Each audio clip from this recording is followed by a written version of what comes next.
Have you ever thought about what it really took to keep a colonial militia ready for battle? Well, at Fort King George in Darien, Georgia, I had a few minutes to watch a member of the militia who showed a bit of the work behind the battles. Zi McCrory, Interpretive Ranger at Wormsloe State Historic Site, showed just how much effort went into something as simple and as vital as making ammunition by hand. I actually have some set aside over here for us inside this little cauldron right here. It's called a crucible. So inside the little crucible, there's actually some shot for you already made. So we're making some more.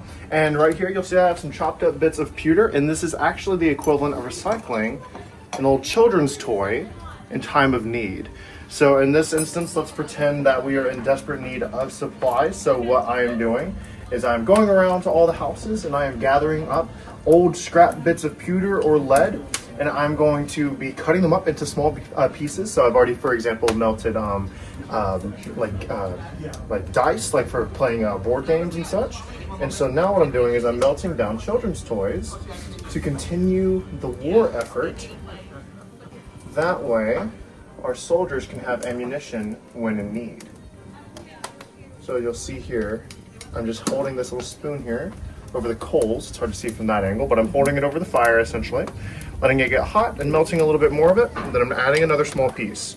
I'm going to keep doing that until it's roughly full.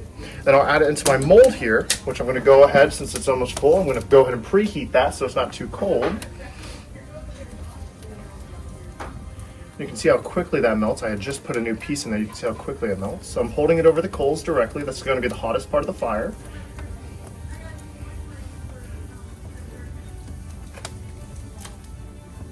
Pewter has such a low melting point. It's Exactly, so nice. yeah. Pewter melts really quickly, has a very low melting point. That means that the fire doesn't have to be super, super hot to actually melt it. So now that our mold is heated up and our material is also heated up, I'm going to pour it directly into the top right here. Make sure as much as possible goes into the hole. You'll see that it goes over the top a little bit there. That's perfectly fine. I'm going to let that cool for just one moment. You can actually see the color change. It's going to go from really shiny as a liquid to it'll actually get like a dull matte look to it as it cools down. You can actually see it in real time right there. That now means it's cold enough to be solid, but not cold enough to touch. I don't know if you can see it, but it's still steaming right there. So this mold is still very, very hot to the touch, and so is the pewter itself. So I do not want to directly touch it. So what I'm going to do, empty out my little melting spoon here. I'm going to hit the top that cuts off that little piece that you saw up top there. You can now see where the ball is at right there. If we come up to our crucible once more, let's get the old ones out. Open up the mold.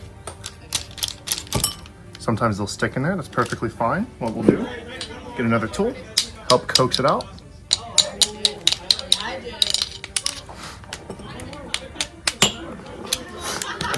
And there is a completed piece of shot right there. So this is one musket ball here. It would get combined with black powder and paper to make a completed cartridge, and this would go into an actual weapon at the time, be it a pistol, a musket, or a rifle.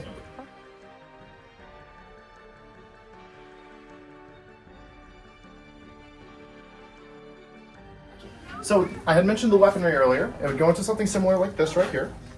So for example, let's say I had a completed cartridge. Let's pretend this is completed here.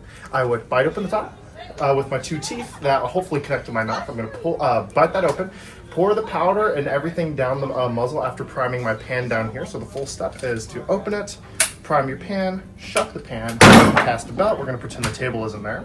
Cast a belt, pour the rest down the muzzle with the whole thing, musket ball and all. Jam that all the way down to the very end after retrieving your rammer right here. And then it would be ready to fire. And that only, if you're skilled with it, takes about 10 to 15 seconds or so. And you can't have a militia member and a musket without at least one firing of that musket. 開就來啦 ，West 就來啦 ，Full gun 來啦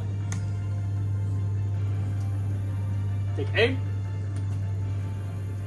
Now just remember, this is going to make a bit of a pop, so if you're listening to the sound, you might want to use the palms of your hands to cover your ears. Give, fire. Well fired, recover. I want to extend my heartfelt thanks to the staff at Fort King George for inviting me to be involved in their special event weekend, and if this glimpse into the past caught your interest, please hit subscribe below so you won't miss any other videos as they come out.